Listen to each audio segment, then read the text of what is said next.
When it comes to herbal safety, it's important to understand that not all herbs are created equal and they don't all have the same safety profile. Fortunately, though, there is a lot of room for you to play and still stay safe. Hey, welcome back to Herbs and Ease. My name is Kristen, and today we are breaking down herbal safety because not all herbs have the same safety profile. Now, this is episode 6 in our Herbalism 101 series, and in our last episode in the series, where we talked about herbal dosage and duration, we talked about the safety spectrum and how it's like a clothesline that ranges from tonic, everyday use herbs to toxic herbs that are borderline poisonous and require extreme caution during use. Understanding where an herb falls on this spectrum is really crucial in determining how to safely incorporate a plant into your wellness practice. And another way that we can look at herbal safety is by using the degree system of herbal remedies. So there are 4 degrees in this degree system, and the first degree is what we consider herbal foods. These are gentle, tonic herbs that are safe for everyday use and are often used to promote overall health and well-being. We take these herbs every day, and we can take them in really large quantities without having any adverse risks because they are considered safe for long-term use and they are used to support the body's natural healing process. It's like the equivalent to eating a big plate of veggies or a big plate of greens every day. We do not need to monitor how much we consume of these herbs. We get to consume as much as we want to feel good. Rather, we actually want to get in as much of these plants as possible. Examples of first degree remedies are going to be things like chamomile and nettle and oat straw are tonic, nutritive herbs. Also things like red raspberry leaf and burdock and dandelion and astragalus and skullcap, so really safe, tonic, everyday use herbs. These herbs are usually really well tolerated by most people, and they can be used in teas and tinctures and other forms that we make in the home without significant risks or adverse effects. And in some cases, like burdock root and dandelion greens, we can actually eat these rather than just take them as a tea or in tincture form and in large quantities. And as you can imagine, first degree remedies are definitely in that tonic herb category. And then we have second degree remedies. And second degree remedies would be like the herbs and the spices that we add to our salad or that we add to our food on a daily basis for flavoring and excitement. We can take them every day. We wouldn't really eat them in large quantities the way that we would eat a plate of veggies or a plate of greens. And our second degree remedies are sometimes considered medicinal foods. And whether we are consuming them in our food or in other herbal preparations, these are going to be herbs that we're taking to address specific symptoms or conditions, and they're typically more potent than first degree remedies, but they're still safe for everyday use. They're used more for acute or specific purposes. They may have a stronger effect on the body, and these are herbs that are typically used for shorter period of time and in smaller doses than first degree remedies. These are herbs that when used as medicine, they may require a little bit more of careful consideration of potential interactions with different medications or health conditions. And a lot of these herbs in our second degree remedy category are also culinary herbs that have potent medicinal effects. We can find a lot of our second degree remedies in our spice cabinet. So things like ginger and garlic and pepper and turmeric, herbs like parsley and cinnamon and oregano and sage. So we already have a pretty strong relationship with our second degree remedies because we often put them in our food, but we can also use them in other herbal preparations as medicine. Now, third degree remedies are where we actually enter the medicinal realm. Third degree remedies are our herbal medicines and things that aren't also considered tonics and nourishing herbs. They're not also considered nourishing foods. We wouldn't put them in our soups. They really fall into that category of herbal medicine that most people often think about. And these are going to be herbs that are used for more serious or chronic health concerns. And they definitely have a stronger effect on the body than our first or second degree remedies. They're also going to be herbs that you probably wouldn't put in your salad, you wouldn't put in in your soup. Third-degree remedies are typically used in more targeted and specific ways, and maybe even under the guidance of a clinical herbalist or another qualified wellness practitioner. And this is where we get into some of the really interesting herbal medicine protocols with herbs like black cohosh and echinacea and aloe vera or yarrow, maybe willow bark and valerian and St. John's wort and kava kava. So you can see that we're starting to get into some stronger medicine territory here. And these herbs are going to have potential risk and contraindication more so than first or second degree remedies, and their use should be approached with caution and careful consideration for individual health needs. Now, fourth degree remedies are really where we are getting into the toxic herb category. These are really potent herbs that are used for much more acute and severe health conditions, and they're typically used in very small doses and for short periods of time. Fourth degree remedies are also considered toxic botanicals or low dose botanicals, and for some herbalists, they are thought to be in the same degree as pharmaceuticals. Using these herbs is usually reserved for more advanced herbalists or qualified healthcare providers, sometimes even medical providers, because they have a really strong effect on the body. This would be herbs like poke or foxglove or rue and belladonna, maybe comfrey and arnica.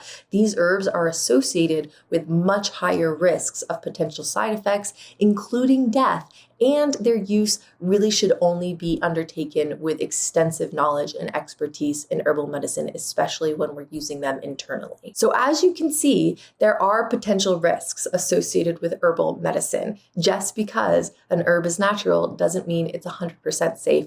Context absolutely matters. So for some herbs, you do really want to be careful. So I personally only really use first, second, and third degree remedies. I don't feel particularly qualified or competent in using fourth degree remedies and low dose botanicals. I don't have the training, I don't have the knowledge. And so when I teach and when I talk about herbs and I recommend herbs to a client, I'm really staying in a much safer category. So all of the herbs that we're really chatting about here on the Herbs and Ease show are usually going to be very safe for use. But there are some things that you want to take into consideration because, as I said, sometimes different herbs can interact with health conditions and medications. So even though I mostly talk about herbs in the first, second, and third degree, there are still some things that you want to consider. Sometimes herbs can interact with medications. Sometimes they can increase serum levels, they can decrease serum levels, they can really change how medications are functioning through the body or how quickly the liver processes medications. So you always want to do your due diligence to make sure that there are no interactions with medications or interactions with your health concerns. Sometimes people can have allergies to herbs, just like any other substance that is going to be put into the body. Sometimes herbs might not be appropriate for pregnancy or for your age or for your different health issues like kidney disease or heart disease or liver disease. So you really do want to be careful when we're bringing herbs into the body and make sure that it's a good fit with your lifestyle and your needs. Now, all of that being said, though, herbalism is the people's medicine. I do believe that it is the birthright of all humans to know how the body works and functions and know how to care for the body and how to use lifestyle adjustments and interventions and plant remedies to feel good. I call this wellness education and wellness literacy, and it's something I'm incredibly passionate about. And so even with all of this talk about safety, I still think that you should get out, play with herbs, put herbs in your body, do some trial and error, see how it feels with your constitution, see how herbs feel with your energetics, and really get to know herbs on a physiological level. So here are a couple of tips I have for making sure that your herbal practice is safe. The first one is to study herbs. I'm really partial to this because I think that the world would be a better place if we had more community and family herbalists. I think that we should continuously educate ourselves about herbs, take classes, go on herb walks, talk to other herbalists, go to herb conferences, read books, become an herb nerd. It's a really cool community, and plant people, in my opinion, are kind of the best people. You can also increase your safety by making your own plant remedies. Really consider your at-home preparations. This will allow you to use high-quality herbs that you sourced yourself, that you've handled yourself, or that you've gotten from someone that you really trust. It allows you to have better control over the quality and the freshness and the safety of your herbal remedies. It can also be really helpful to stick to basic plant remedies, things like teas and tinctures and decoctions and powders, things that you can prepare yourself. I do suggest to avoid things like supplements and capsules and compounded herbs because the supplement industry is not regulated and the quality and contents of these products can be uncertain. If you are going to use those supplemental type of preparations, just try to make sure it's from a reputable company so that you are getting what you think you're getting. Another way to stay safe and have an effective practice is to know your constitution and understand your health conditions. Understanding these aspects of your own life and your own wellness and any nuances that can impact safety and effectiveness of herbal remedies for you is really important. You want to think of factors like age and gender and genetics, pre-existing health conditions, medications being taken. This can help you make informed decisions and tailor your herbal practice accordingly. You also want to do your research on contraindications before bringing any new herb into your practice, especially if you're not working with an herbal practitioner. Research potential contraindications. Google the herb that you're taking and your health condition. Google the herb you're taking and your medication. See if anything pops up. Consult reliable sources. Make sure that there are no significant and obvious interactions that may pose a risk to your health or your quality of life. Another way to keep your practice really safe is to prioritize tonic herbs and lean towards first and second degree remedies. As I said, tonic herbs are generally considered safe for everyday use. They can be a really good starting point for building your at-home herbal practice, and they are the foundation for herbal wellness. Our first and second degree remedies are much more mild in nature, and they're really great for DIY self-care at home. And then my final tip to keep your practice really safe is to just get help when you have complex ailments. If you have a health condition, if you're unsure about the appropriate use of herbs, like if you're on extra medications or you're trying to get off medications, it might just be best to do a consultation with a clinical herbalist. Sometimes getting an extra eye on an ailment can be really helpful, and having an herbal practitioner that you trust and have a good relationship with can really help you develop a personalized herbal protocol that is safe and effective for your specific health needs. Plus, working with a clinical herbalist can condense your health journey into a much shorter time because you don't have to spend years of trial and error, and maybe you can get on the right herbal protocol within just a couple of weeks. So if you follow these basic guidelines, you're really not going to have much of a problem. This episode isn't meant to scare you out of going out and being an herb nerd and getting your hands dirty. As I said, for the most part, you're going to be fine. There's so much room for exploration before herbs start to get dangerous. But I do also want you to respect plant medicine because it can be really powerful.